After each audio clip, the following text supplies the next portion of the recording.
কি গো, রান্না টান্না হয়েছে? ভাই নেই তো, সবে আনাজ ফ্রিজ দিয়ে বের করলাম, এখন বসাবো, ফ্রিজ দিয়ে রান্না বসাবো।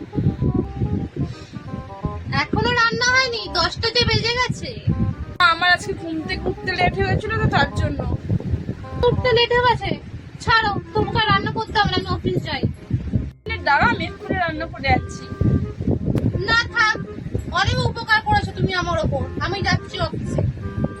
বেচারাটা খাবার দাবার খায়নি, এবার ঝট করে আমি কাজগুলো করে নিই, এসে আবার যাতে রাত না করে। যাই, ঠিক আছে।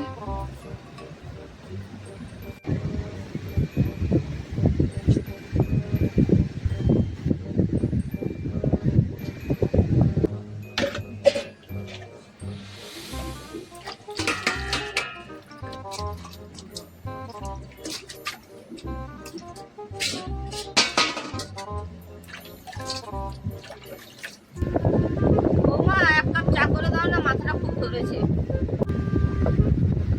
দূর, এই মুড়ি যাবে খেতে, কাজ নেই, তুই বস না, বাবা শুরু হয়ে গেল।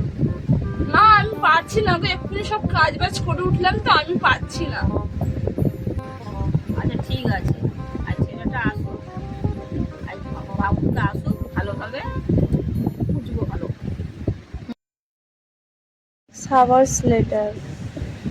কি গো, চলে এসেছি, একটু জল নিয়ে আসো না। খেতে একটু বসতেও দেবে না, দাঁড়াও যাচ্ছি। জল।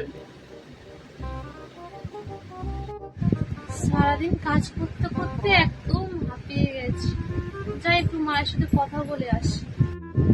মা, আচ্ছা তুমি সারাদিন কি কি করলে? আর বৌমা ঠিকঠাক যত্ন নিয়েছিল তো তোমার? আর বলিস না বাবু, এক কাপ চা দিতে বলেছিলাম, তার জন্য কত কথা শোনালো আমাকে, এত কথা শুনিয়েছে। তোকে আগেই বলেছিলাম যে মেয়েটাকে বিয়ে করিস না, তো জোর জবস্তি করে বিয়ে করলিস।